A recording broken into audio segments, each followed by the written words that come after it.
Salve, salve, minhas tchucas e meus tchucos do meu coração, maravilhindas e maravilhindos. Espero que todos estejam muito bem.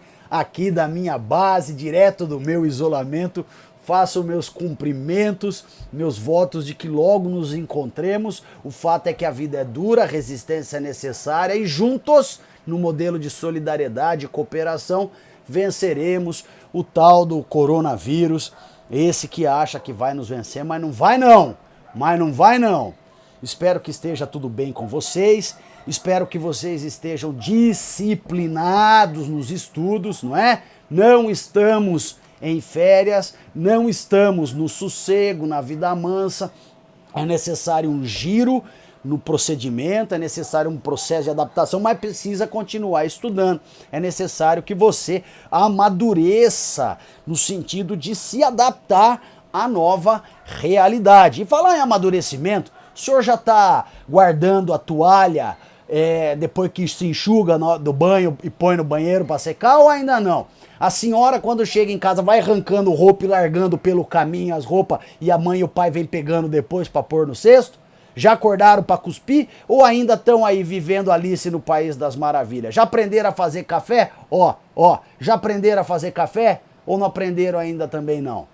Quer dizer, é adolescente, quer ir pro rolê, quer não sei o quê, mas na hora de ajudar a lavar a louça, sumiu, tá com sono. Ninguém vê. Entendi. Tá certinho você, certinho. Vou até dar um gole no meu café aqui, só um pouquinho. Espero que vocês estejam aí preparados já adaptados a esse novo momento, para continuar os estudos. Afinal de contas, a preparação não para. Nós tivemos aí uma notícia, já não tem nada a ver com a gente, mas ao mesmo tempo pode ter, né? De que ainda que mude uma ou outra data, as coisas acontecerão esse ano. Então é necessário esse preparo a partir desta nova realidade. Na aula de hoje, nós vamos tratar de Aristóteles. Aristóteles de Estagira. Portanto, eu falarei a aula toda sobre esse camarada e falarei a mais do que eventualmente pode constar no teu material. Portanto, atenção à aula, que a aula tem mais recheios do que eventualmente o material, de uma forma geral, né, gente? Afinal de contas, a aula ela é programada e a gente acaba trazendo outras coisas que a gente considera importantes. Por quê? Porque a gente está de olho no que os vestibulares estão pedindo, então fique atento, gente. Olha só, o Aristóteles, ele nasceu na cidade de Estagira. A cidade de Estagira ficava no reino da Macedônia. Aristóteles, portanto, era da Macedônia, era filho de um médico que era médico do reino, médico do rei Filipe II. O rei Filipe II era pai do Alexandre Magno, naquele momento Alexandrinho Chuchuchuco, afinal de contas, ainda criancinha. Aí o Aristóteles, com os seus pais, as pessoas percebendo o seu potencial intelectual, então Aristóteles será encaminhado para o maior polo cultural da época, a maior escola filosófica da época, que ficava em Atenas. A academia sai, portanto, de Estagira em direção a Atenas. Olha só, gente, quando Aristóteles morreu, fazia 30 anos que o Sócrates tinha morrido.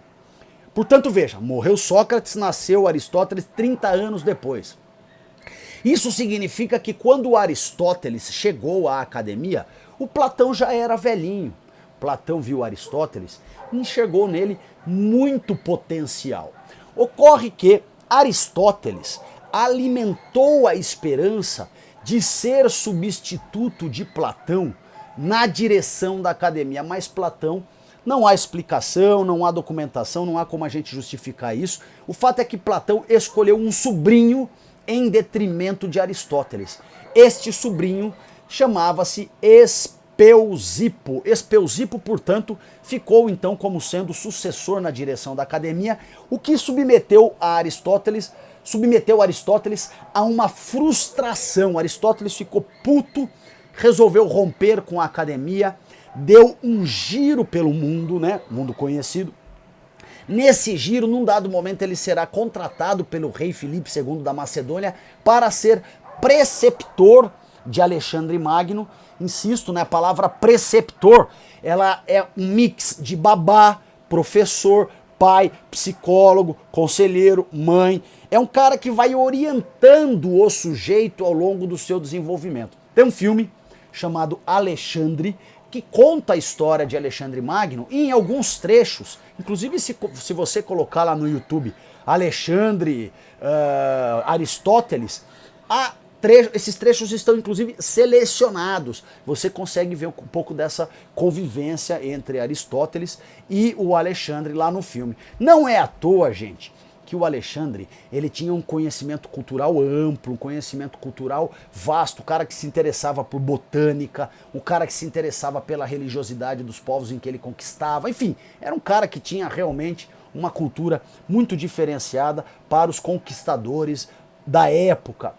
E certamente a influência maior está aí junto de Aristóteles. Aristóteles então continua seu caminho até que num dado momento ele retorna a Atenas. Mas ao retornar a Atenas, Aristóteles não retorna à Academia de Platão. Aristóteles vai fundar a sua própria escola. Esta escola chamou-se Liceu. Liceu é a escola aristotélica. O Liceu tinha um apelido, era chamado de escola peripatética. Peripatética, a expressão peripatética ou peripatético vem do grego e significa aprender andando, aprender caminhando. Qual é a ideia? A ideia que o Aristóteles defendia é que o processo de aprendizagem deveria ser feito caminhando em meio à natureza, junto dos pássaros e outros bichos, enfim, de uma forma mais à vontade. Então, daí a expressão, apelido para o Liceu, escola peripatética. Vejam só, nesse contexto do Liceu, o Império Macedônico avança em direção à Grécia e acaba por conquistá-la, conquistando, portanto, Atenas. Vejam vocês, você é um cidadão ateniense, Aristóteles é da Macedônia e a Macedônia te conquistou. O Império Macedônico ampliou o seu território, conquistando você, conquistando onde você mora. Você vai olhar para o cara que é do povo conquistador de um jeito meio estranho, meio preconceituoso. Vai, pô, esse cara é da galera que tá querendo me dominar, me impor certas regras, enfim. Fica um mal-estar. Então Aristóteles sacava isso, né?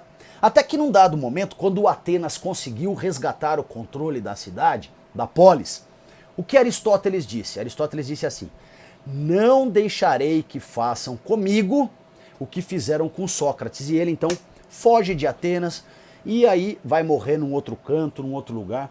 Em linhas gerais, esta é a biografia de Aristóteles, que rapidamente a gente precisa conhecer para preparar o terreno para ir estudar um pouco da sua filosofia. Vamos ao bom e velho cafezinho e em seguida continuamos. Bom, gente, agora eu quero dizer a vocês, já começando os aspectos filosóficos da filosofia aristotélica, que o Aristóteles segue uma tradição socrática e platônica. É claro que há entre eles divergências, mas o fato é que eles seguem a mesma tradição. Para eles existe uma verdade, e eles fazem esse confronto com os sofistas, lembrem-se. Para eles existem uma verdade e é necessário pensar um caminho, um método, uma epistemologia para conhecer esta verdade. Vejam vocês, o Sócrates, ele desenvolve a sua dialética de nome ironia maiêutica. O Platão vai falar da teoria das ideias e da dialética platônica ascendente do conhecimento, que vai do mundo sensível em direção ao mundo inteligível, estando neste mundo o conhecimento puro, as formas, as verdades, etc. As essências, tal. Então, Aristóteles está nessa tradição, mas como eu disse, ele começa essa discussão enfrentando um argumento platônico, discordando de Platão, e aí ele vai pavimentando toda a sua filosofia, que é o que nós veremos então a partir de agora. Vejam vocês.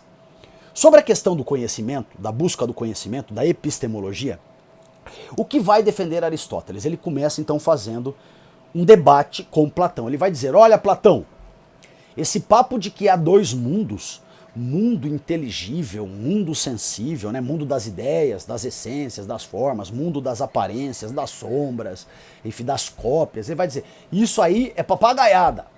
Na verdade, há só um mundo, e é o mundo sensível.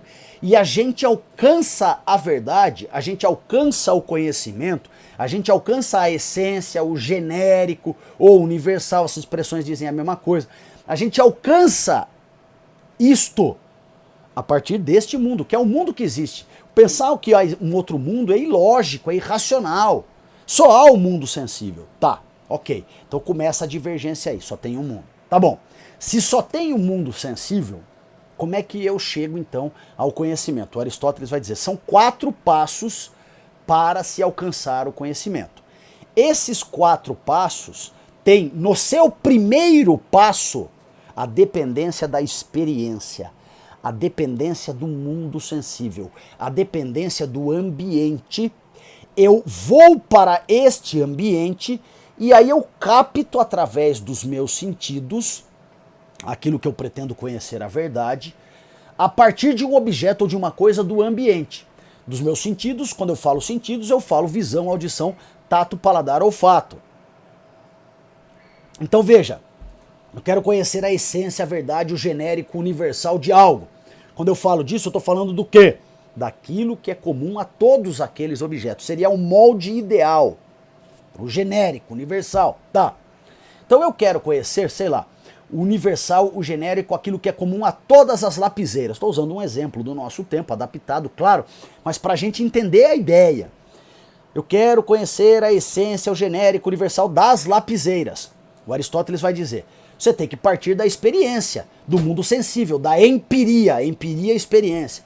Por quê? Porque eu preciso localizar no ambiente uma lapiseira para que com os meus sentidos eu conheça essa lapiseira e a partir de então eu passe para os outros passos do método de busca do conhecimento. Então o primeiro passo é captar, perceber o objeto que está na experiência através dos meus sentidos. Então eu quero conhecer o universal, o genérico, a verdade, enfim, a essência da lapiseira. Eu pego a lapiseira e começo a olhar para a lapiseira, posso sentir o cheiro da lapiseira, toco, enfim, faço toda uma descrição que depende do ambiente para entender a lapiseira. Ok, fiz todo o exame empírico, experimental, com os meus sentidos necessário para entender a lapiseira. Ok, esse é o primeiro passo.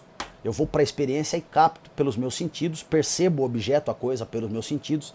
E aí o segundo passo é, crio uma imagem deste objeto da experiência na minha cabeça. Quando eu crio uma imagem do objeto na minha cabeça, eu me despeço do objeto na experiência e a partir de agora o trabalho sou eu comigo mesmo, o trabalho é introspectivo. Eu não dependo mais da experiência, é um trabalho puramente racional. Criei essa imagem no intelecto, na minha cabeça, na cachola, vou para o terceiro passo. O terceiro passo me diz o seguinte, retire as causas acidentais do objeto que você captou da experiência e criou uma imagem no seu intelecto. Como é que eu retiro as causas acidentais?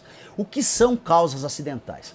Expressão que a gente usa na filosofia, acidente, enfim, que não tem a ver com porrada, com acidente nos termos clássicos, coloquiais que nós usamos por aí. Acidente na filosofia corresponde a toda e qualquer característica adicional a um determinado objeto que o singulariza, que o especifica. Mas esta característica adicional, esse plus, se você retira, o objeto continua existindo por si só. Portanto, é apenas uma característica a mais que identifica ele e diferencia dos demais. Vou dar um exemplo de acidente no sentido filosófico. Tá?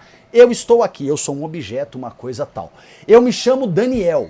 Daniel é um acidente. Por quê? Porque é uma característica a mais a este objeto, a esta coisa, que o singulariza, que o especifica e o diferencia dos demais. Mas se tirarem o meu nome Daniel, eu continuo existindo enquanto objeto tal.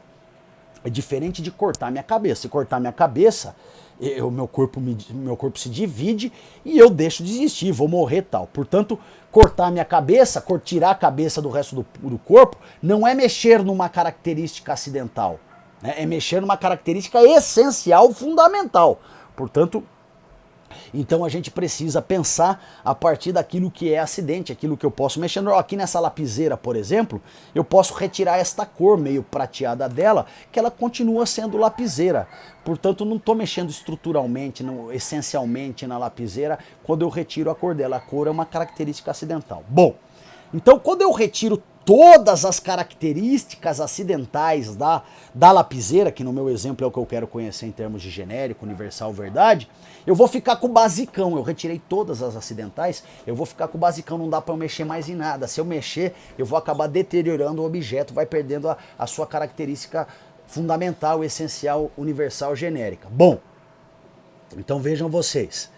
Quando eu consigo retirar todas as características acidentais, as causas acidentais, tanto faz, eu vou chegar no genérico, eu chego na verdade da lapiseira, na essência da lapiseira, no universal da lapiseira, no genérico da lapiseira, naquilo que é comum a todas as lapiseiras. Portanto, eu cheguei a uma verdade.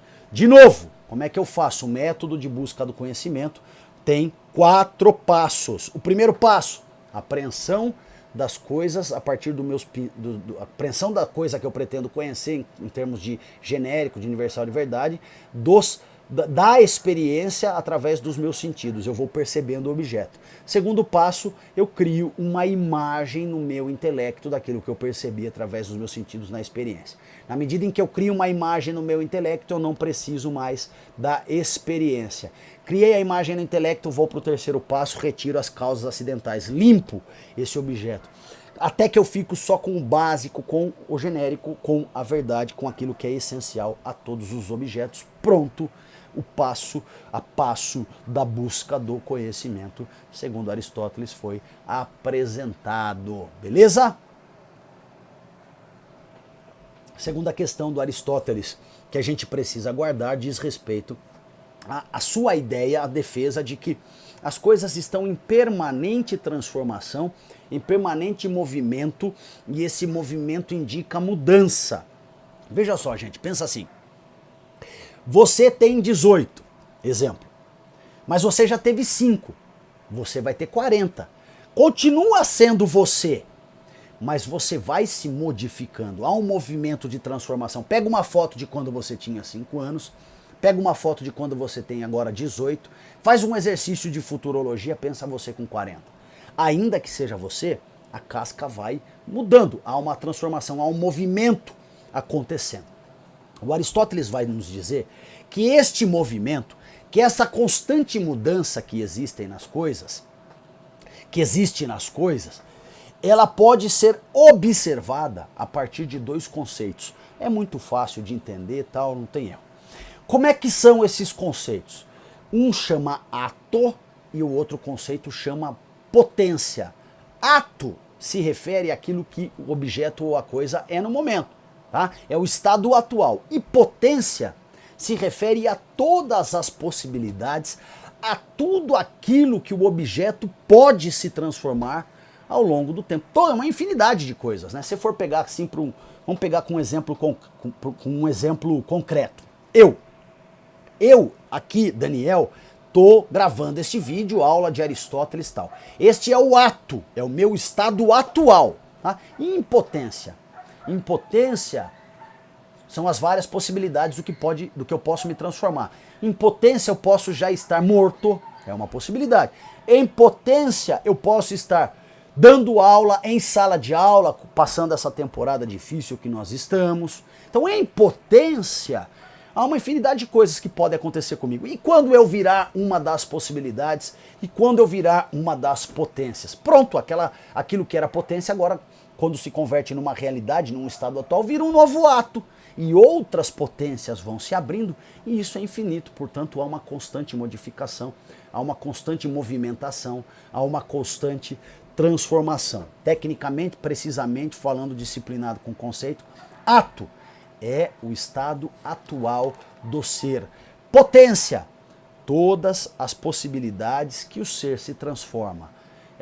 Ser, eu posso usar objeto ou coisa, a mesma coisa, né? Ato revela o estado atual do ser, da coisa, do objeto. Potência revela todas as possibilidades que o ser, a coisa, o objeto podem se transformar. Um exemplo do Aristóteles, né? Eu tenho uma semente, a semente é uma árvore em potência. Aí virou árvore, a árvore, ela em potência, ela pode ser, o tronco dela pode servir, sei lá, de jangada. Então a árvore é uma potência, potencialmente falando, a árvore pode ser uma jangada, em ato é a árvore. E assim vai, né? O exemplo do Aristóteles é da semente, que fala que a semente é uma árvore em potência. Agora vejam vocês, gente, esta transformação que o professor acabou de colocar, ela pode ser observada, segundo Aristóteles, a partir de 4 causas, 4 motivos, 4 características que se apresentam e ajudam a gente a enxergar as transformações, a conversão do ato numa potência, virando um novo ato, abrindo outras potências, pode virar um outro ato e assim por diante.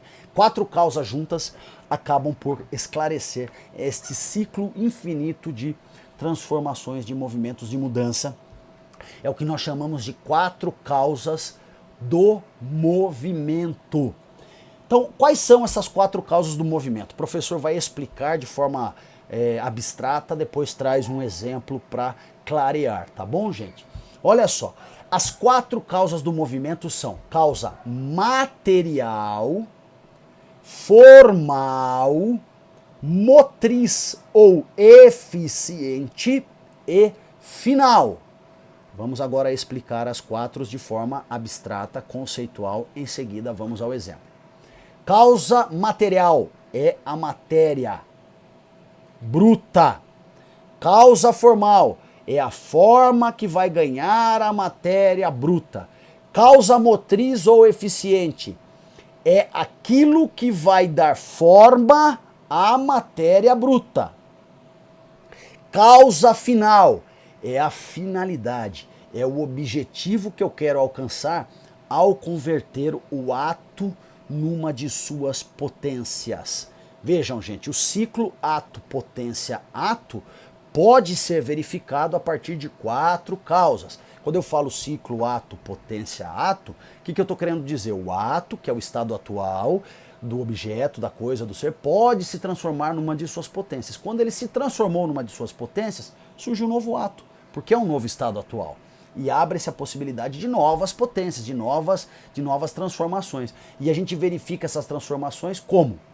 A partir dessas 4 causas, a causa material, formal, motriz ou eficiente e final. Vamos a um exemplo para agora clarear um pouco de como o ato pode se converter numa de suas potências, formando um novo ato. Olha só, suponhamos que eu estou andando no meio do mato e eu estou lá caminhando, tal, quebra o meu celular, eu fico incomunicável, perco a orientação, não sei aonde eu estou mais, porque eu usava uma bússola do aplicativo. Vai anoitecendo, cai a temperatura, eu preciso encostar num canto para descansar, não estou preparado muito para isso, eu tenho só uns instrumentos, qualquer coisa assim. E aí eu falo, poxa, eu acho que eu podia fazer um banquinho, para eu poder sentar encostado em alguma árvore, sentar e descansar, tá? Então vejam só, o meu objetivo é fazer um banquinho, para eu poder descansar, olhando para a natureza e vendo que jeito eu posso dar. Aí o que eu vou andando tal, eu vejo um pedaço de tronco que se despregou de uma árvore, apodreceu, sei lá.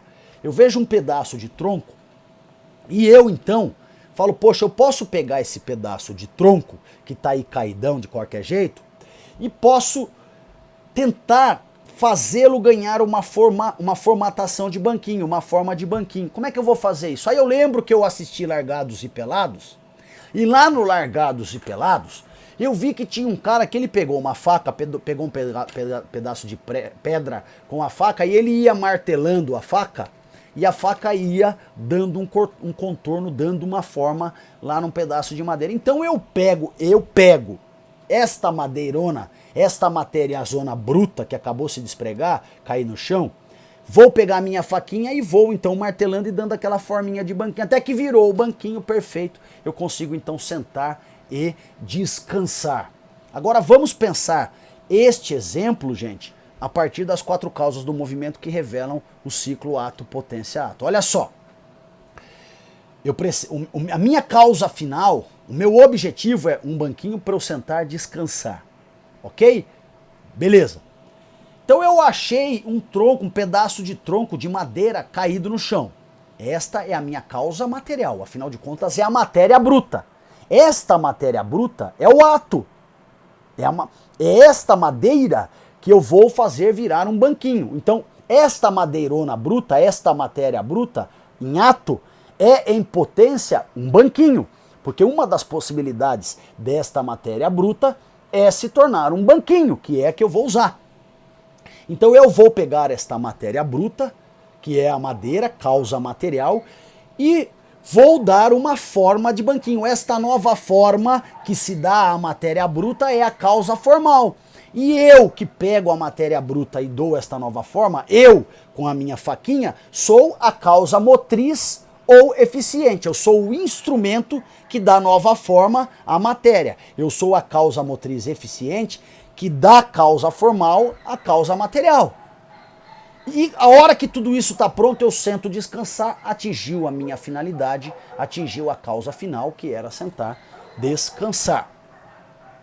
Se você não entendeu isso, me procura nas redes sociais e eu explico novamente. Quando a madeira bruta vira banquinho, o ato se converteu numa de suas potências, que agora é um novo ato, banquinho, e aí o ciclo de transformação não cessa.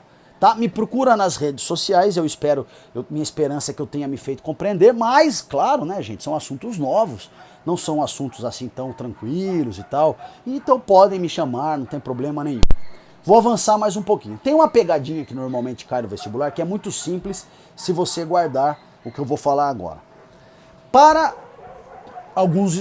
os estudiosos de Aristóteles, sua filosofia é teleológica. Atenção à expressão.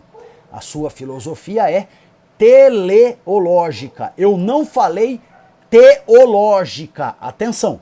Eu não falei teológica. Eu falei que para os filósofos estudiosos de Aristóteles, a sua filosofia é teleológica. A expressão teleológica vem do grego telos, e telos em grego significa finalidade, objetivo. O que esses caras estão dizendo? Esses caras estão dizendo, quando destacam a filosofia aristotélica como teleológica, que a filosofia aristotélica ela sempre tem uma finalidade, ela sempre apresenta um motivo, um objetivo para tudo aquilo que vem sendo construído em termos de pensamento. Não é à toa que das 4 causas do movimento nós temos a causa final. A causa final ela indica o quê? Qual a finalidade dessas transformações? Qual a finalidade, quais os objetivos que estão por trás deste ciclo de transformações, de mudança? Reparem que aí eu tenho um exemplo de que a filosofia aristotélica é teleológica. Agora vamos a mais 2 exemplos para a gente entender como esta é uma marcação presente na filosofia aristotélica. Aristóteles vai dizer que o papel do homem no mundo é ser feliz. Felicidade em grego é eudaimonia. Tá bom, então a teleologia do homem no mundo, a finalidade do homem no mundo, segundo Aristóteles, é a felicidade, a eudaimonia. Aristóteles também vai dizer que a polis, a cidade-estado grega, ela deve se formatar na direção com o objetivo de produzir, de alcançar felicidade para todos os seus cidadãos e cidadãs. Portanto, o telos, a teleologia da polis, para que presta a cidade-estado, segundo Aristóteles? Tem que prestar para garantir a felicidade, a eudaimonia dos cidadãos e cidadãs. Tá? Felicidade, gente, vocês podem encontrar também como a expressão bem ou a expressão sumo bem, que trata da ideia do prazer, do bem-estar, eudaimonia, alegria, felicidade. Bem, sumo bem, eudaimonia, felicidade. Tá? Então, a filosofia aristotélica é teleológica, não esqueça disso, que às vezes é cobrado em vestibular, é muito simples da gente entender. Dei aqui 3 constatações, né? A polis, o ser humano e a causa final, né? Demonstrando que a filosofia aristotélica sempre tem esta questão de apresentar as razões pelas quais aquilo é especulado, aquilo é refletido, o que pretende alcançar, quais são as finalidades. Pois bem, a última coisa que eu gostaria de dizer, gente, diz respeito à divindade aristotélica, olha as aspas aqui, ao Deus defendido por Aristóteles. Aristóteles não fala a Deus. Qual a expressão que o Aristóteles fala para pensar a divindade? Ele fala do motor imóvel. De novo, motor imóvel. Quem é, gente, o motor imóvel? O motor imóvel é aquele que deu início a todo o ciclo de movimentos, a todo o ciclo de transformações, ao ciclo ato, potência, tal. Tá, mas vamos lá, por que ele se chama motor imóvel? Essa é a questão que a gente precisa guardar. Olha só, se tudo está em movimento, é porque algo movimentou algo, tá? Aquilo A está em movimento, que B empurrou, B está em movimento, que C empurrou, tudo está em movimento porque foi provocado por algo anterior que gerou o movimento. Beleza. Mas veja só, tem que ter algo que em primeiro lugar gerou o movimento, mas não se movimentou. É o primeirão. Quer ver para você entender esse lugar? O que dá para pensar? Imagina assim, fileira um dominó. Bota um monte de dominó em fila. Aí você vai e empurra o primeiro dominó. Bate no segundo, bate no terceiro, cai em todos os dominós. Aí volta de ré, vai erguendo todos de ré. Vai chegar em você que empurrou o primeiro dominó, mas não foi empurrado por nada. Ou seja, você está imóvel, imobilizado, mas deu origem ao movimento. Você moveu o primeiro objeto. Este lugar, segundo Aristóteles, é o lugar do divino, que ele chama de motor imóvel. Por que motor imóvel? Move, mas ele mesmo está imobilizado, porque é o primeirão, deu origem ao ciclo de transformações de movimento presentes no objeto, no universo. E aí ele aprofunda, não há necessidade da gente chegar a tanto, mas é só a título de curiosidade, né? Ele vai dizer o seguinte, o Aristóteles, que as coisas estão em permanente movimento, transformação tal, por amor ao motor imóvel. A ideia é tentar se movimentar na direção de alcançar a perfeição do motor imóvel. Mas como não dá para nunca alcançar, não dá para alcançar em razão de que todos são imperfeitos e o motor imóvel é perfeito, então esse movimento é incessante, esse movimento não para, sempre na tentativa de alcançar essa perfeição, que é impossível, portanto o ciclo de transformações nunca cessa. A ideia é tentar alcançar essa perfeição tal. Então, por amor ao motor imóvel, na busca dessa perfeição, as coisas vão se transformando infinitamente. O motor imóvel, então, dá origem ao movimento, é algo que gera movimento sem ser movimentado, porque é o primeirão, tá ali no lugar que Aristóteles posiciona como lugar do divino. Bom, gente, em linhas gerais, era o que eu tinha para conversar com vocês. Eu quero dizer a vocês que estou fazendo lives, estou fazendo pequenos vídeos de atualidades para colaborar nesse momento, estimular o senso crítico. Estou à disposição de vocês nas redes sociais, sobretudo Instagram e Facebook. Podem me chamar, fiquem à vontade, não há problema nenhum. Vivemos um momento excepcional e a comunicação ela precisa ser facilitada. Então, sem burocracia, pode me procurar. Espero que eu tenha me feito compreender. Mandem dúvidas, caso elas existam. Estou à disposição de vocês. Beijo no coração, fiquem com Deus, um abraço para a família de vocês. Vamos juntos. Tchau!